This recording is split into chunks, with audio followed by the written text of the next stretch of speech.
गाउँ सहर सारा गुन्जाउने यो हो रेडियो सान्वी 96.4।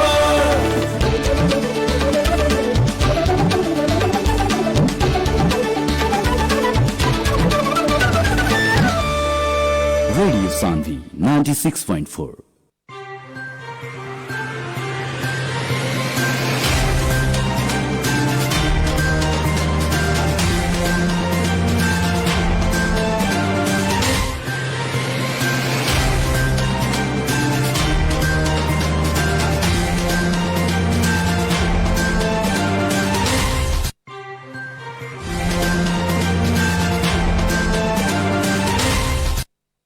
नमस्कार प्रणाम आदरणीय दर्शकबिन, अभी रुआ देख रहा बानी रेडियो सान्वी के प्रस्तुति कार्यक्रम आमने सामने।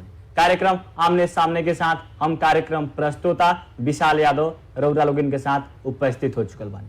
समसामयिक विषय पे निरंतर चर्चा रेडियो सान्वी के साथ कार्यक्रम आमने सामने के साथ सुन रहल बानी, देख रहल बानी।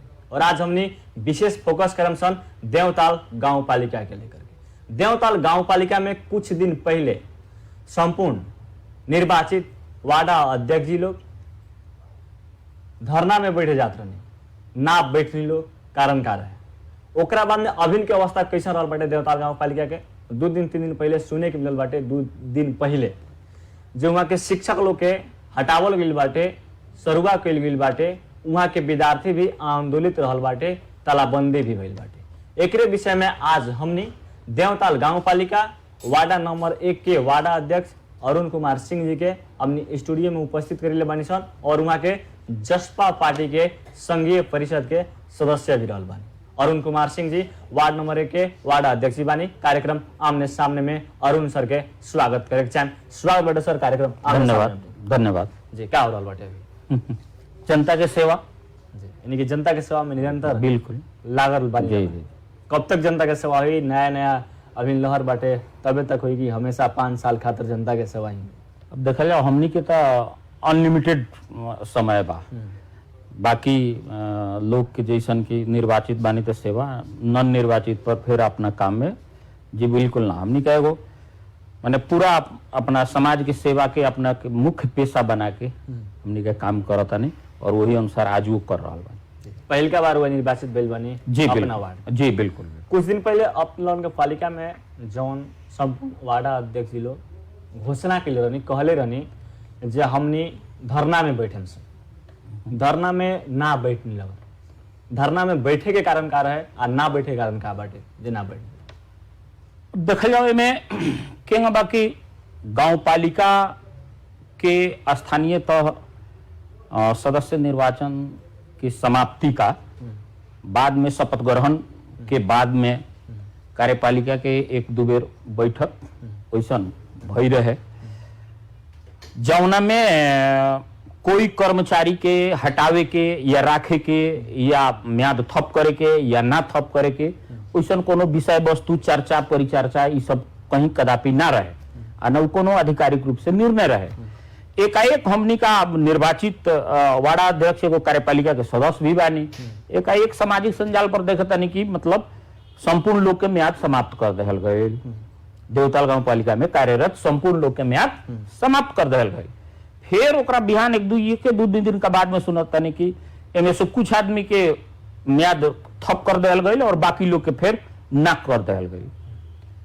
अब देखल जाओ ई बहुत मैंने एगो विडंबना लागल हमरा अपने आप में कि चुनाव जनता देवताल गांव पालिका के जनता अपन प्रतिनिधि बना के हमनी के पिठौले बा, तो गांव कार्यपालिका के कौन काम हो रहल बा और कौन काम ना हो रहल बा, कौन होके के चाहिए कौन ना होके के चाहिए, ये विषय के महत्वपूर्ण जानकारी तो एगो हमनी का कार्यपालिका सदस्य के नाता से तो होके के पड़ल जी। अब ऐसन महत्वपूर्ण विषय कर्मचारी हटा देवे के और फिर थप कर देवे के जो बात आयल, वही पर हमनी का तमाम मतलब पालिका अंतर्गत 7 गो वार्ड बा, 7 वार्ड के वार्ड अध्यक्ष लोग एक जगह बैठ के औपचारिक ढंग से वैधानिक ढंग से एक निर्णय कैनी सा कि ई गांव कार्यपालिका के जो कदम बा ई गलत कदम बा और ई अवैधानिक कदम बा, ई कानूनन कदम भी नहीं थे।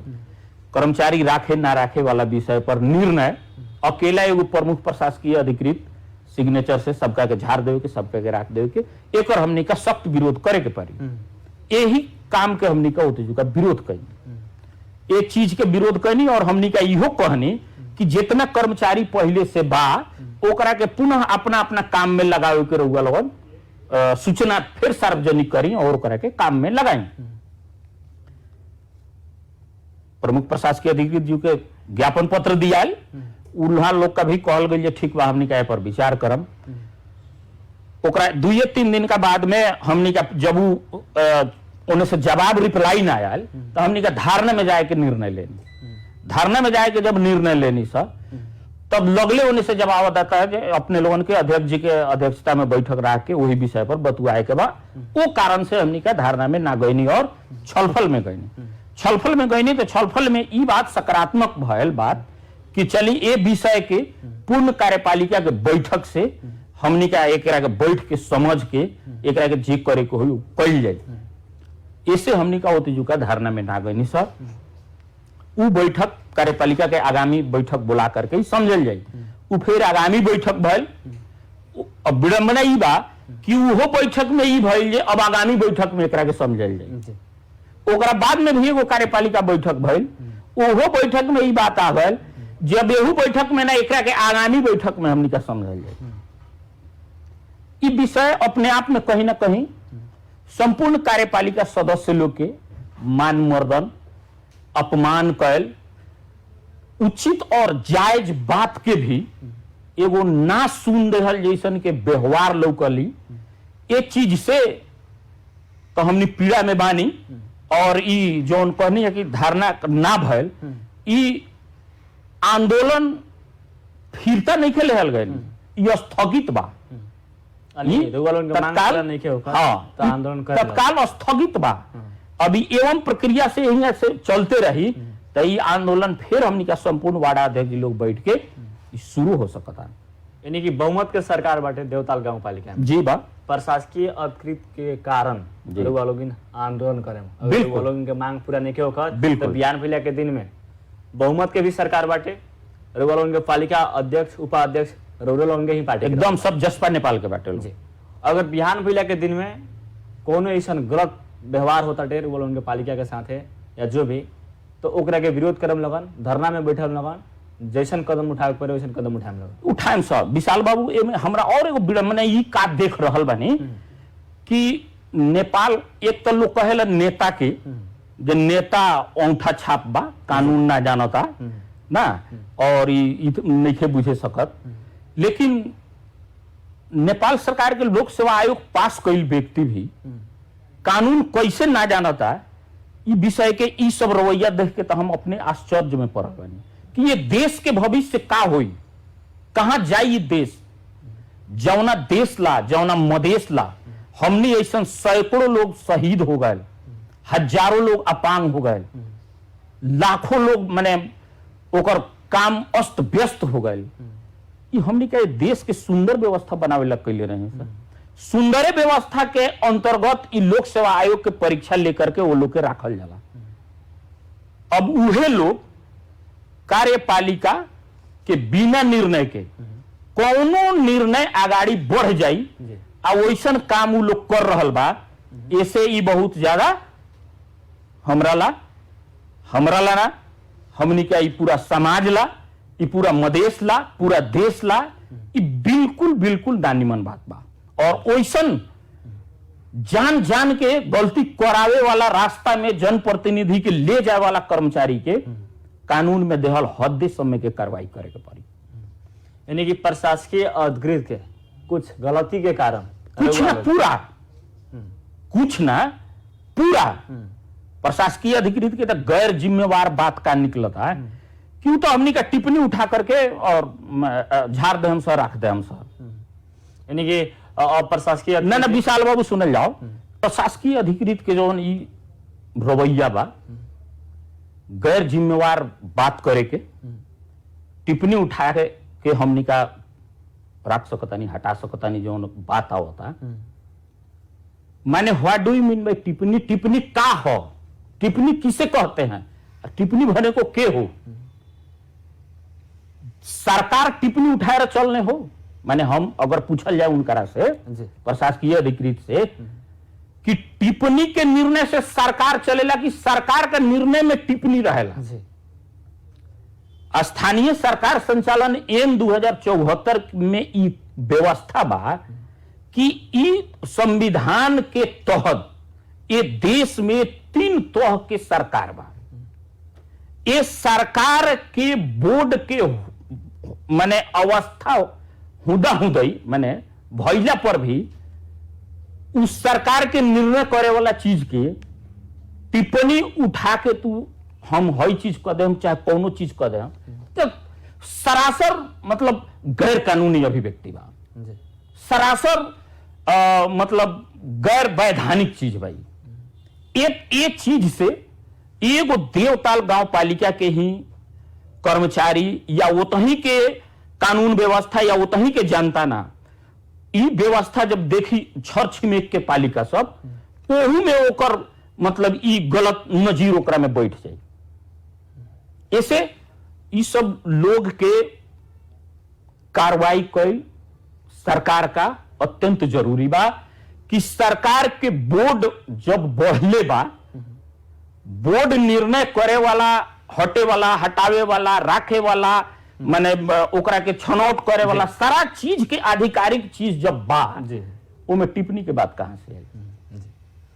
लेकिन ऐसा टिप्पणी हुई तो लोगिन वहां प्रशासकीय अधिकृत के विरोध में कुछ अलग अंदाज में जाम लगा। एकदम जान सो, एकदम जान सो जी। साथे साथे 2 दिन पहले के एगो न्यूज आइल बाटे देवताल गांव पालिका के, जी जी, गोपनीयता रहो या सार्वजनिक भी देखे के मिलल बाटे, जी जी, जे वहाँ के विद्यालय के कुछ शिक्षक लोग के हटावल गइल बाटे, सरुआ कइल गइल बाटे, वहाँ के विद्यार्थी भी आंदोलित गइल बाटे, तालाबंदी कइले बाटे। वास्तव में कहां तक सजाई रहल बाटे? अब एमे देखल जाए इहे बाका ई सारा बात कहीं ना कहीं ई प्रशासकीय अधिकृत के अगल बगल में घूम रहल बा। ई सब विषय पहले कर्मचारी के हटा देहल गई, वार्ड अध्यक्ष निर्वाचित वार्ड अध्यक्ष कार्यपालिका के सदस्य लोग के मांग के जवन व्यवस्था एकरा पहले ही जवन कह दिलन, एकरा के माने सैफ लैंडिंग में जाके एक कोनो टुंगो ना लागल तो देखिए द सेकंड अटैक फिर शिक्षक पर ना हमरा कहे के मतलब बा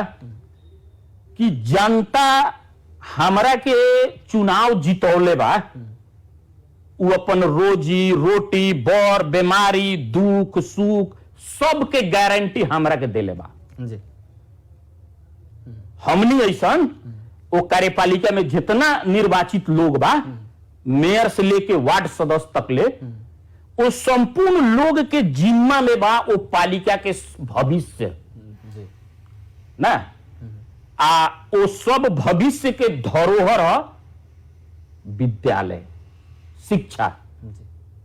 वही शिक्षा में शिक्षक के बिना पूर्व तैयारी या बिना फेर कार्यपालिका के बैठक के यानी कि मनोमानी कर मनोमानी माने हमरा तो बुझाता जो हमनी का 753 स्थानीय तह में के देवताल गांव पालिका नहीं के, हमनी का 754 वाला में के एगो बानी। 753 स्थानीय तह में दे देवताल गांव पालिका नहीं के। लेकिन बहुत ऐसा पालिका में अरुण सर ये भी सुने के मिलता है प्रशासकीय अधिकृत का भी सर्वे कर दें। जाना पालिका में प्रशासकीय अधिकृत लोग से अगर टीम नहीं मिलत तो वहां से मेयर साहब लोग एक्टिव होकर उनका के निकाले के चक्कर में लागल बाटे ना। ठीक बा, अब कहाँ के कैसन अवस्था बा वो अवस्था अब चारों ओर अगर यह अवस्था रही, बहुत ऐसा पालिका में सीधा बाजे तू अधिकृत जी रुआ बढ़िया से काम करे के बाद करी पावर के बल जन दिखाई। अगर पावर के बल दिखाम तो रुआ अपनी विदाई कर ना पावर दिखाई, पावर के सदुपयोग का दुरुपयोग ना करी, सदुपयोग जनता के जब वार्ड अध्यक्ष जी लोग के जितना भी निर्वाचित जनप्रतिनिधि जी बानी तो कई हजार जनता के लोगों से अपेक्षा 30-35 हजार जनसंख्या के उतना जनता के अपेक्षा के अगर कोई कर्मचारी अगर तुरंत बाटे तो रुआ लोग तो उनका के हटा सकत बानी नो। बिल्कुल कर सकत बानी, बिल्कुल हटा सकत बानी।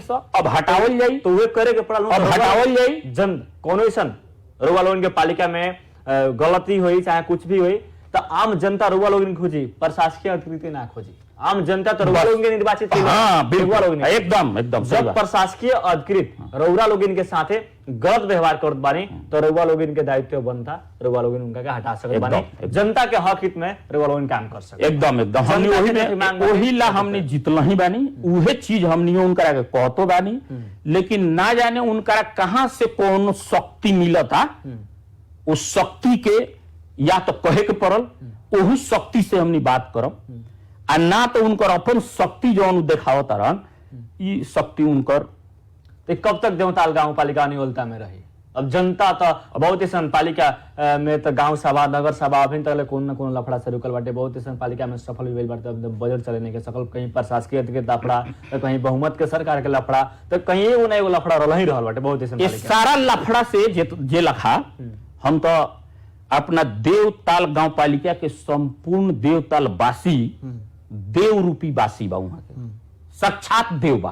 काहे तो जितना अपने लफड़ा कहनी है, ई कौनो लफड़ा हमनी के देवताल गांव पालिका वासी नइखे देले जनप्रतिनिधि पर के नैया। तो अगर मेयर उप मेयर जिता देले रही एगो, आ बोर्ड जिता देले रही दोसर, कुछ सदस्य जिता देले रही तीसर, तो हम कहती जे जनते हमनी के झगड़ा लगा देले बा। जी, लेकिन बहुमत के लेकिन जनता देवताल गांव पालिका के जनता तो हम नमन करम कि उ तो पूरा हमनी के 5 बरिस सौहार्द वातावरण में काम करे के वातावरण बना देले बा, पूरा बोर्ड के बहुमत में देले बा हमनी के।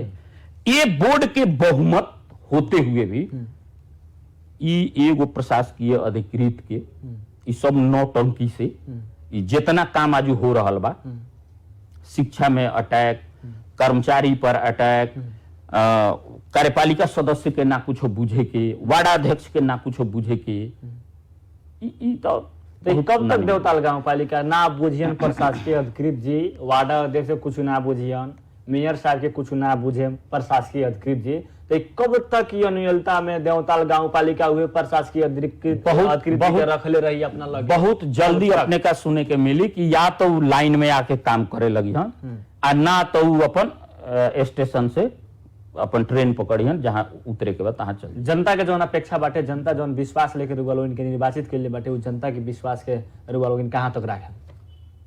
जनते के विश्वास के राखे खातिर और जनते के काम के सहज बनावे खातिर हमनी का सारा काम कर रहल बानी, लेकिन जितना वो अवरोध पुगा रहल बान, ई अवरोध के हटावते मात्र कोई अवरोध ना रही। कब तक जनता अपेक्षा रखो जरूर? बहुत जल्दी, अब ज्योतिष हम नहीं की टाइम, लेकिन बहुत जल्दी, यानी कि बहुत जल्दी, बहुत जल्दी पालिका का समस्या एकदम समस्या समाधान हो। अरे पालिका में गांव सभा संपन्न हो चुकल? गांव सभा संपन्न बा, ओकर अपने के का बोला जौन बंदी बैठक होकला, उद्घाटन सत्र बा, बंदी अभी तक ले उहे कार्यपालिका के अधिकृत जी का चलते नहीं के होके सकल, वही लखा अपने के ई सब संपन्न बा।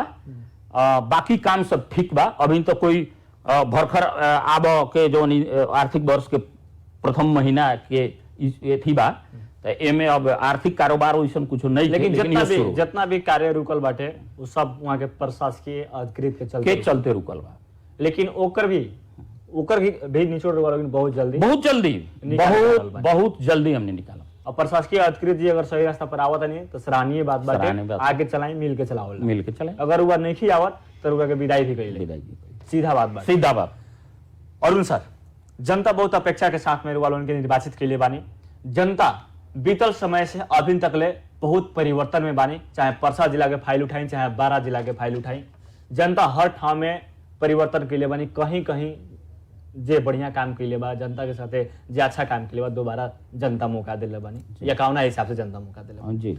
लेकिन जनता अब की बार कुछ अलग तरीका के परिवर्तन बुझत बानी। अब की बार जनता चाहत बानी जे वार्डा अध्यक्ष जी काहे कह के जनता के अब महसूस भइल बाटे, जो वार्डा अध्यक्ष जी से हमरा हई काम होखेला, मेयर साहब से हमरा हई काम होई, उप मेयर जी से हमरा हई काम होई। बीतल समय में जनता के पता ना रहा जे मेयर साहब का करे, उप मेयर जी का करे, वार्डा अध्यक्ष जी का करम कह के बीतल समय में जनता हो सके तो एगो डरात रहनी जे मेयर साहब लगे गेला पर कैसन फीलिंग होई, वार्ड अध्यक्ष जी लगे गेला पर का होई। लेकिन ये बेरा जनता एगो साक्षात रूप में कोई के देखत बनी तो स्थानीय सरकार के देखत, एकदम नजदीक से नजदीक से देखत बानी एकदम। कौन ऐसा सुख दुख राखे के रहत बाटे तो स्थानीय सरकार वार्ड अध्यक्ष जी मेयर जी उपमेयर जी सीधा लोग हाँ, रहल बाटे। बिल्कुल बिल्कुल लेकिन अब की बार जनता जौन अपेक्षा से चुनाव जीतेले बनी जौन विश्वास से चुनाव जीतेले बनी अब की बार हमनी के कुछ अलग तरीका के विकास देखे के मिलो, अलग तरीका के परिवर्तन हमनी के पालिका में हमनी के वार्ड में देखे के मिलो तो केंग बात है अपने लोगन के। ये बड़ा सुंदर बात अपने कहनी। संघीय लोकतांत्रिक गणतंत्र नेपाल के प्रथम स्थानीय तह के चुनाव का बाद में दूसरा चरण के प्रवेश हमनी का कैले बनी, प्रारंभ शुरू भइल बा। प्रथम चरण के अध्याय जौन बीतल उसी के समझे बूझे जौन अपने कहल गई है जी ओ प्रकार से बीतल। ई अध्याय जौन सेकंड चरण के अध्याय बा ई पूरा नेता के पकिया परीक्षण के अध्याय बा, जी पूरा पकिया परीक्षण। ऐसे कहनी के परीक्षण के अध्याय बा कि एकरा पहले जितना काम बुझे के रहे उतना काम जनता और कर्मचारी दोनों बुझ चुकल बा। अब हमनी का हेंग सरकार स्थानीय में करे के पड़ेला।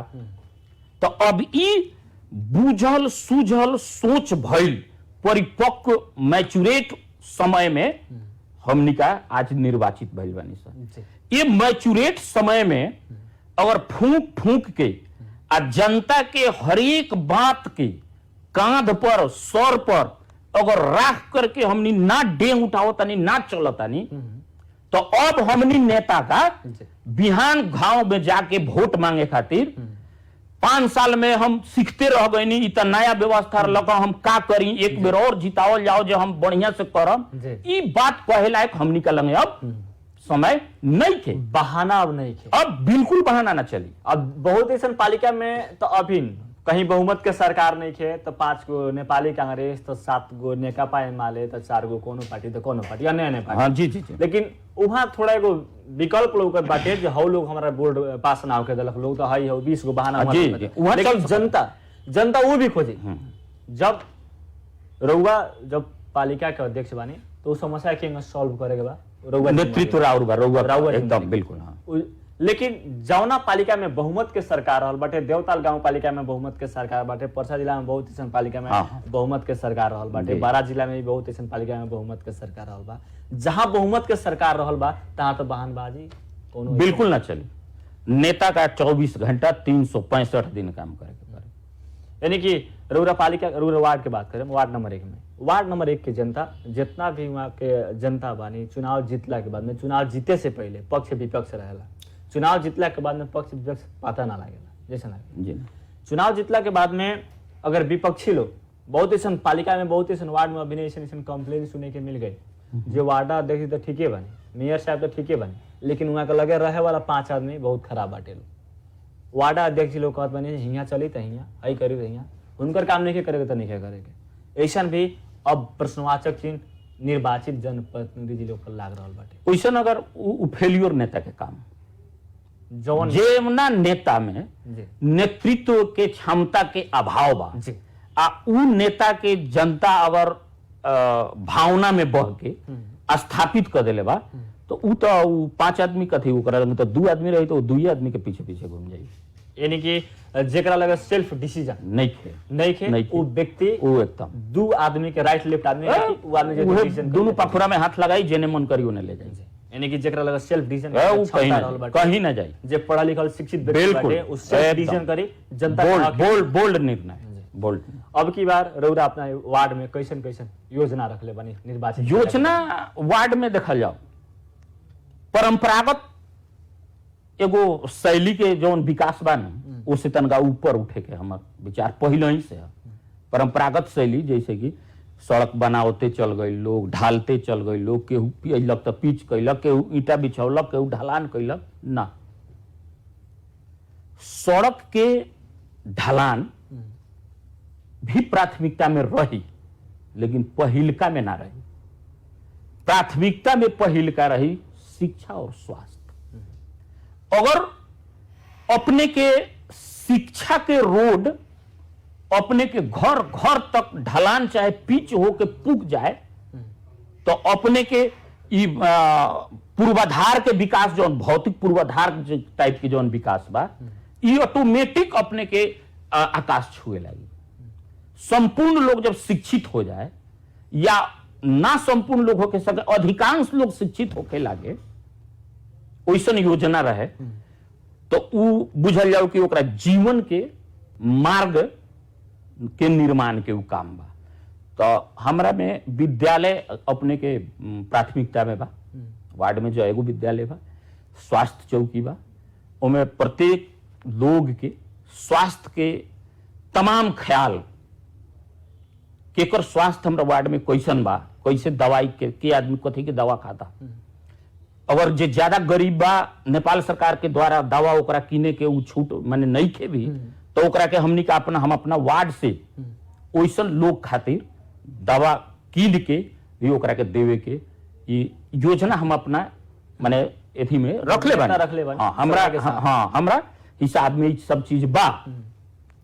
लेकिन फिर यह बात कहम कि हमनी का एगो मधेश आंदोलन, कथी मधेश विद्रोह कही ना, एगो मधेश विद्रोह से आयल जतिजु का माने दाढ़ी मोछ ना रहे कमे रहे 62-63 में, आज से माने 15-16 बरिस पहले के बाद ओती जुका से हमनी का ये देश में मधेसी जनता लगायत अन्य जनता भी शोषित बा, ओकरा साथे हमनी के ओकरा के आंदोलन करके अधिकार दिवावे लड़ल आयल आदमी आजू देवतल गांव कार्यपालिका के चुनाव जीतला का बावजूद भी हमरा ई ना कबो महसूस होता कि हम हो कार्यपालिका के सदस्य बानी। गांव कार्यपालिका के जो रवैया बा, अभी के प्रशासनिक कार्य के जो रवैया बा, कुछ था नहीं थे। अपने लोगों ऐसा मित्र लोग बराबर फोन करता है, अपने के पालिका में विद्यालय बंद हो गए, अपने के पालिका में फलाने जगह फलाना चीज के हटा दिया गए, एमे अपने का कहे के चाहता है, वो तो अपने लोगों से हमरा सुने के मिलता है।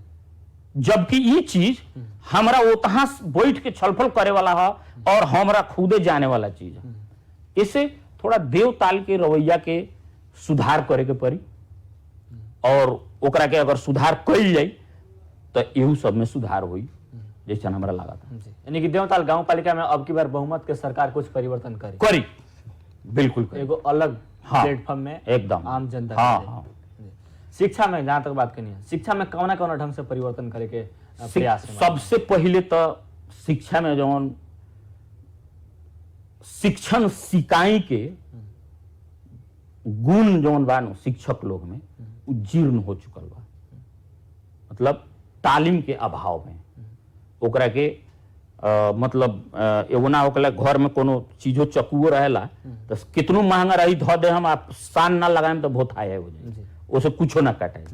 कितनो विद्वान टीचर बा लेकिन सब दिन माने 20 साल से वही जकड़ल बा, उनकरा के अगर समय समय पर अपडेट ना कइला से एक इहो एगो कमी बा, उहो हमनी के एगो प्राथमिकता में बा जे ओकरो के उंगा कइल जाई। बहुत जगह पर भौतिक अवस्था भी वही लेखा जीर्ण बा। भौतिक अवस्था का साथे साथे वहां के अभिभावक समाज के भी अवस्था जीर्ण बा। शिक्षा के प्रति एगो माइंड सेट हो गइल बा जे सरकारी स्कूल में नानू पढ़ाई होला ना, तो हमनी का इस सारा चीज के कैसे परिवर्तन कइल जाए। अभिभावक के विद्यार्थी के अभिभावक के सोच भी शिक्षा के प्रति झुकाव करावे के वैसन प्लानिंग करे के पड़ी। शिक्षा में दैनिक अनुगमन कार्य के तीव्रता बढ़ावे के पड़ी। अपने के दैनिक विद्यालय में विद्यार्थी आवता कि ना आवता ओकर अब माने अपडेट टू अपडेट हिसाब किताब विद्यालय के कोनो शिक्षक लगे ओकर माने डे बाय डे के रिपोर्टिंग होके के पड़ल। माने यावत तमाम विषय ऐसा जौन बा जे जौना के हमनी का करे के पड़ी, उससे शिक्षा के सुधार हो जैसा हमरा बुझाता। अनुगमन के बात करनी है जी। चुनाव जीतला के बाद में अभी अनुगमन करे के पड़ी बढ़िया रहे। चुनाव जीतला के बाद में अभी तकले देखल बहुत ऐसा पालिका के अध्यक्ष जी लोग, उपाध्यक्ष जी लोग, वार्ड अध्यक्ष जी लोग अनुगमन कर रहा बानी। विभिन्न विद्यालय में जाके विद्यार्थी के साथ 5 मिनट बैठ के विद्यार्थी से गपशप भी कर रहा बानी लोग। लेकिन रउआ लोग अभी तकले चुनाव जीतला के बाद में कई बेर अपना पालिका में अनुगमन के लिए हम अपना वार्ड के बात कहम, जहिया चुनाव जीतनी ओकरा कार्यभार जब संभरली वही बिहाने परसों भइला से विद्यालय से हमरा कांटेक्ट माने समन्वय हो रहा। वहां जाके कोनो मोबाइल से या फोन से इस सब से ना वहाँ पुग करके वहाँ के विद्यालय भवन के अवस्था महसूस कैले बानी, पुगल बानी त जीर्ण बा, शैक्षिक अवस्था जीर्ण बा, अनुगमन अवस्था जीर्ण बा, अभिभावक लोग के सोच में भी जौन ई बा विद्यार्थी प्रति के, शिक्षक प्रति के एगो ई सब अवस्था बा, वो हमारा अनुगमन कार्य मतलब दैनिक चल रहा बा। सर कार्यक्रम का अंत में लगभग आ चुकल बनी। जी। कार्यक्रम का अंत में एगो प्रश्न बताएं, अपने के पालिका में, अपने के वार्ड में बेरोजगारी समस्या भी बहुत ज्यादा रहल बाटे। हाँ बिल्कुल। बेरोजगारी समस्या के रोजगारी अवसर में परिवर्तन करे के खातिर कौन ऐसा योजना ले आइल बनी? हमार गांव पालिका बेरोजगारी के समाधान के तरफ अभी कहाँ जा रहा बा? वो तो पूरा मतलब रोजगार लोग के बेरोजगार बनावता ना देवताल गांव पालिका। ई तो अब तमाम लोग के नौकरी छीन लेवे के बा, तमाम लोग के नौकरी से हटा देवे के बा, ई सब करे के बा। ई गांव पालिका के जौन प्रमुख प्रशासकीय अधिकारी के तांडव नृत्य बा, ई ऐसे हमनी का बेरोजगारी समाधान कर सकता नहीं सर। जब तक ले ई प्रशासकीय अधिकृत के सोच में ई बात ना आई तब तक ले हमनी कितनो जनप्रतिनिधि जितना जितना बात सोच ले बानी बेरोजगार के प्रति बानू, हम निकल बेरोजगार ला सोच ले बानी सर। युवा के अपने के विभिन्न किस्म के तालीम देवे के, सीप सिखावे के, महिला लोग के बहुत सारा विषय वस्तु बा, किसान लोग के प्रति वही लिखा जाए। कृषि में अपने के कृषि आधुनिकीकरण खातिर हमनी के प्रत्येक वार्ड में सारा इलेक्ट्रिक के एगो व्यापक व्यवस्था कैले बानी सर। एमे तो कार्यपालिका के प्रशासकीय अधिकारी का सहयोग करे के पड़ी। लेकिन ये सब नहीं क्यों कहता, अब की बार देवताल गांव पालिका में जितना भी कमी कमजोरी रहल बाटे प्रशासकीय अधिकृत के चलते रहल बाटे और आरोप भी बा। जी बिल्कुल। लेकिन एकरा के जल्द से जल्द इस समस्या के समाधान करी लेवन गांव पालिका वासी कह रहल बाटे। हाँ कितना जल्दी कहता रउआ लोग इ समस्या सॉल्व करत बानी, जवन रउआ लोग योजना लेके जवन एजेंडा बता के चुनाव जीतनी लगन, उ एजेंडा में रउआ लोग कितना सक्सेस होखत बानी, आम जनता भी चिल्ला रहल बानी जे कितना जल्दी हमनी के पालिका में बजट चलो, कितना जल्दी हमनी के पालिका के युवा लोग बेरोजगार बानी, उ लोग के बारे में कुछ लोग निर्वाचित जनप्रतिनिधि जी लोग सोची लो, अति विपन्न परिवार लोग खातिर कुछ सोची लो। स्वास्थ्य में बहुत लोग के अति विपन्न परिवार लोग के पास एम्बुलेंस के भी समस्या है, उस अनेकन जितना भी जरिया बाटे समग्र रूप में बात करी, जितना भी समस्या बाटे देवताल गांव पालिका में, उस सब के समस्या के समाधान करे खातिर स्थानीय सरकार जो बाटे तो स्थानीय सरकार के एक्टिव होके के पड़ल। प्रशासकीय अधिकृत के कारण अपने के पालिका में सारा कार्य अवरुद्ध रहल बाटे, तो एकरा प्रति रउआ लोगन के कड़ा कदम उठावे के पड़ल और आम जनता के सेवा में लागे के पड़ल। समय बहुत कम बाटे रउआ लोगन के लगे, अब बहुत जल्दी आम जनता के देखावे के पड़ी काम। हमने के लगे समय बहुत कम बाटे। वाड़ा देखी कार्यक्रम का अंत में देवताल गांव पालिका के संपूर्ण जनता से, अपना वार्ड के जनता से क्या कहे के चाहे? देवताल गांव पालिका के देवरूपी पालिका वासी लोग से हमार ये बात आग्रह बा कि ई कार्यालय के अपन मैटर बा, एमे अपने लोगन के थोड़ा सा भी विचलित पहिला के जरूरी नहीं है। संपूर्ण चीज समय पर, सब चीज सहयोग होई, सब चीज समाधान होई, अपने लोगन विश्वस्त रही, हमने जीतल बानी, जरूर करम। धन्यवाद मेयर साहब, व्यस्त समय के बावजूद। आदरणीय दर्शक बिन, आज हमने विशेष बात करनी है देवताल गांव पालिका के लेकर के। देवताल गांव पालिका में अभी तकले लफड़ा देखे के मिलल बाटे, प्रशासकीय अधिकृत के लेकर के वार्डा अध्यक्ष जी बतैनी। आज हमने के साथ में भी देवताल गांव पालिका वार्ड नंबर 1 के वार्डा अध्यक्ष अरुण कुमार सिंह जी रहनी। आदरणीय दर्शक बिन, समय बहुत कम रहा और बहुत कम समय में कार्यक्रम आमने सामने के प्रस्तुति रउआ लोगन के समक्ष जनाव रहा। कार्यक्रम आमने सामने रउआ लोगन सुन के साथ नहीं एक खातिर बहुत बहुत धन्यवाद देते। साथ में प्राविधिक मित्र हमारा सहयोग करनी सत्येंद्र यादव जी, वहाँ के भी बहुत बहुत धन्यवाद देते। कार्यक्रम आमने सामने संग कार्यक्रम प्रस्तुता विशाल यादव। छूटे के जाए सुनत रही रेडियो सानवी 96.4 मेगाहर्ट्ज। नमस्कार, प्रणाम।